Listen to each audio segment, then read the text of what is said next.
The 1st of July was supposed to bring a simple protection for older Australians receiving care at home.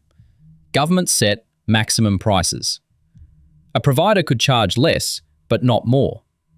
Then, weeks before the deadline, the government paused the caps. The date arrived. The caps did not. And when the Health Minister was asked for the new date, his answer was that one had not been set. So right now, a program designed to help older people remain independent at home has no fixed national ceiling on what a provider may charge for each service. Providers still set their own prices. They must be reasonable, transparent, and based on the cost of delivering the service. But reasonable is doing a lot of work in that sentence.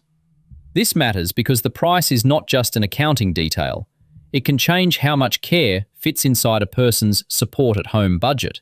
And for many services, it also changes how much the person pays from their own pocket. Imagine Margaret, a pensioner living alone. She needs an hour of cleaning each week, occasional gardening, and help getting dressed after a fall. Her family might hear that her care is government-funded and assume the price barely matters. But it matters twice. First, Margaret may have to contribute a percentage of the service price. Under the standard contribution settings, a full pensioner pays 5% for independent services and 17.5% for everyday living services such as cleaning and gardening. People with more income and assets can pay a higher percentage. Some existing participants, protected by the no worse off principle, may pay less. Clinical services, including nursing and physiotherapy, attract no participant contribution. Second, even when Margaret pays zero, the service still comes out of her available support-at-home funding. Zero out of pocket does not mean unlimited care. A higher hourly price can mean fewer hours fit inside the same quarterly budget. The government's first national price summary shows why comparing prices matters. For services delivered in November and December 2025, the national median price for 1 hour of general house cleaning was $110. The middle half of reported prices ran from $100 to $117. For an hour of home maintenance and repairs, the median was $150, while the middle range stretched from $113 to $300. Those figures are not caps, and they are not recommended prices. A provider above the range is not automatically overcharging. Rural travel, labour costs, subcontracting, and the actual work required can all change the cost. Equally, a price inside the range is not automatically reasonable. The legal test is connected to the cost of delivering that particular service. But take a simple illustration. At a price of $110, a full pensioner's 17.5% contribution for an hour of cleaning is $19.25. At $150, it is $26.25. The government pays the remainder from the person's allocated funding. One price decision affects both the household bill and how quickly the care budget is used. That is why the promised caps sounded powerful. They would have created a hard maximum. So why pause them? The government says a badly designed cap can become a target. Set it too high, and providers that currently charge less may drift upward towards it. The Health Minister pointed to that risk in the NDIS and said the new home care market was too volatile to lock in caps safely. The pause also gives providers more time to adjust to the new funding and pricing model. That argument is not absurd. A cap can protect buyers from the highest prices, but it can also signal the price the market is expected to tolerate. And if a national cap does not account for the real cost of serving remote or thin markets, it could make some services harder to provide. In the short term, providers clearly gain flexibility. They can keep setting prices around their own delivery costs instead of reorganising around a national ceiling. Providers with genuinely high travel, wage, or subcontracting costs may need that room. Consumers could also benefit if the alternative was a cap that dragged ordinary prices upward or pushed scarce providers out. But that benefit is conditional. It depends on active competition, useful price information, and regulators willing to challenge prices that cannot be justified. The people carrying the risk are older Australians who cannot easily shop around. Changing providers is supposed to be free. There can be no entry or exit fee. But finding another provider with capacity, the right workers, and coverage in your area may be difficult. A right to leave is not the same as having somewhere suitable to go. So what protects Margaret while the caps are paused?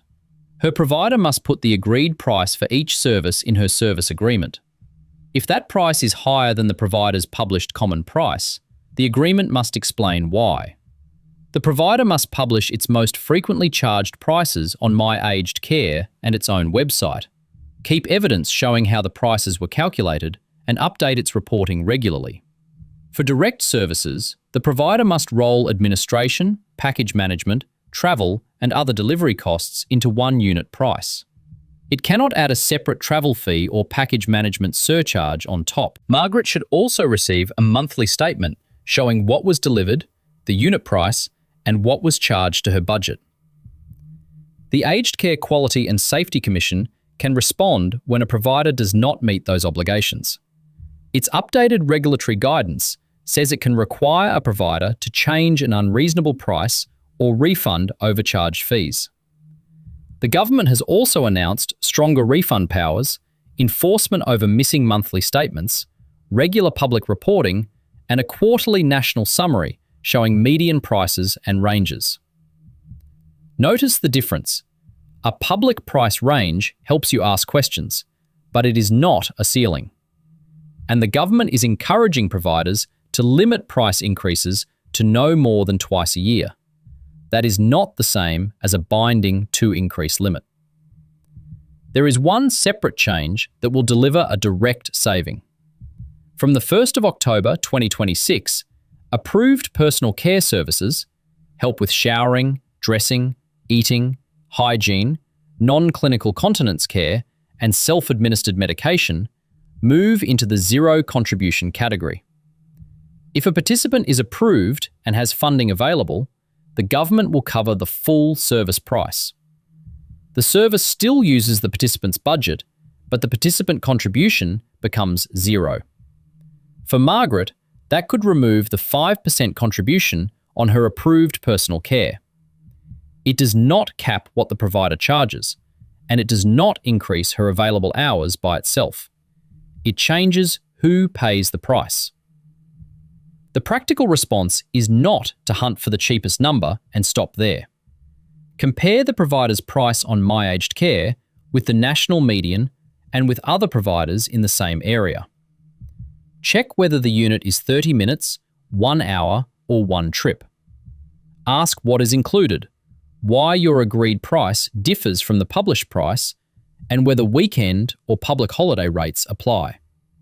Then, match every monthly statement against the service agreement and the care actually received. If a price looks wrong, ask the provider to explain it in writing. If the explanation does not resolve the concern, the Aged Care Quality and Safety Commission accepts pricing complaints, and the Older Persons Advocacy Network offers free, independent aged care advocacy. This is general information, not personal, financial, or legal advice. But nobody should have to challenge a complex care bill alone. And this is the larger policy test. If the government believes a premature cap could lift prices, the pause may be defensible. But a pause without a replacement date transfers more weight onto a vague word, reasonable. That word needs a public benchmark, visible enforcement, and consequences that arrive before a person's care budget has already been drained. The better system would publish local as well as national comparisons, clearly separate metropolitan and thin market costs, show enforcement outcomes, and give families a simple way to calculate how each price changes both their contribution and their remaining care hours. If caps return, the government should explain how each ceiling was set and how it avoids becoming the new default price. The price caps were meant to answer one question: what is the most a provider can charge? For now, Australia has replaced that hard answer with transparency, reasonableness, and enforcement. Those protections can work, but only if people can see the prices, understand the bill, and challenge it before their care disappears into the arithmetic. So who benefits from the pause? Providers gain flexibility. Government avoids locking in a cap it fears could inflate prices. Some consumers may avoid that unintended rise.